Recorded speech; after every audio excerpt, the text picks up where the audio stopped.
Evening po mga kababayan, I'm sir. This is Jam, the Philippine channel ng inyong pong lingkod. So today is December 11, 2025 at tayo ngayon na pupunta dyan sa may Executive Optical sa may One Oculus Center, Chino Roses Avenue, Pio del Pilar, Makati po yan. At dadalhin po natin sa may siya na po, excuse me po. Starbucks sa may One Rockwell West Tower, Condominium Plaza Drive sa may Poblacion, Makati. Siya na, hindi ko gaano mabasa. Ayan, so magbabalik po tayo mamaya unti po.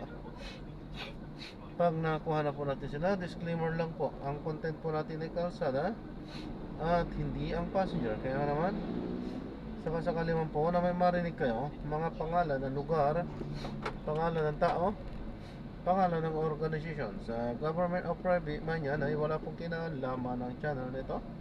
At wala pong pinapatukulan. Lahat po ng pinag-uusapan dito ay bawang dito lamang po yan sa loob.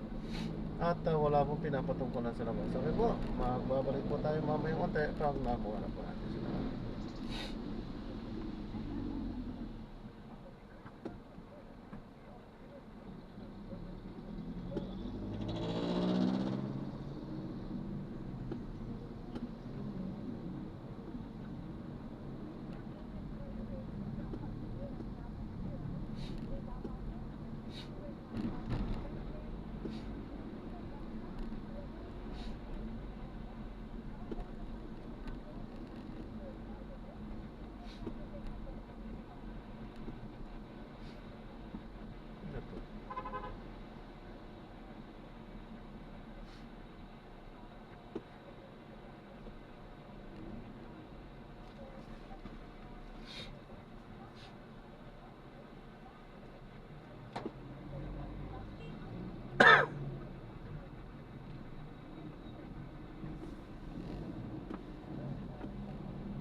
Hindi natin, hindi dapat pagtulutan yung part ng request niya na inaabot natin sa session series.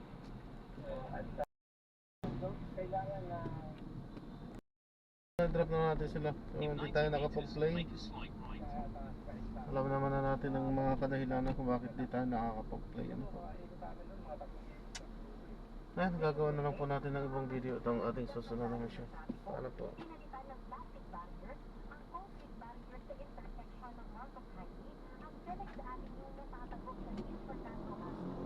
Mas madali kasi itong buhatin at pwedeng buksan sa mga motorista kung kailangan. Ito naman po, for emergency case lang na huwag naman sana maulit-ulit yung pagbigat ng daloy ng traffic tulad ng Sabado. In which case, bubuksan natin yan at i-implement po natin itong scheme na ito. Maglalagay din ng back-to-back U-turn slot sa westbound papuntang Katipunan Avenue at eastbound papuntang Sumulong Highway. Hakabaan din ang ilang barrier at ililipat ang lokasyon ng ilang U-turn slot.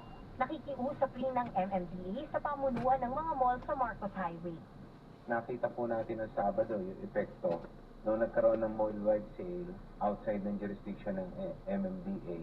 ay nagkaroon talaga ng sobrang pagbigat ng daloy ng traffic. Pakikiusapan din po natin yung mga malls outside po, along Marcos Highway, na outside ng jurisdiction ng MMDA, na kung pwede, huwag din mall-wide sale.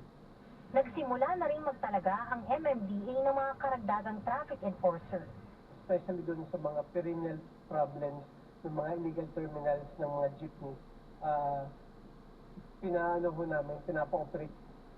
Naunang pinag-usapan ang pare-parehong oras ng truck ban sa mga LGU na nakakasakop sa Marcos Highway.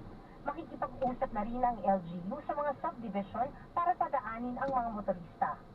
Samantala, sa mga dumadaan sa kahabaan ng EDSA, inanunsyo ng Department of Transportation o DOTR ang kanilang programang 12 Days of Christmas kung saan libre ang sakay sa MRT3 at LRT2 mula December 14 hanggang 25 para sa iba-ibang sektor. Yeah, Pinailawan so, din ng ahensya ang paalam po. paglibot ng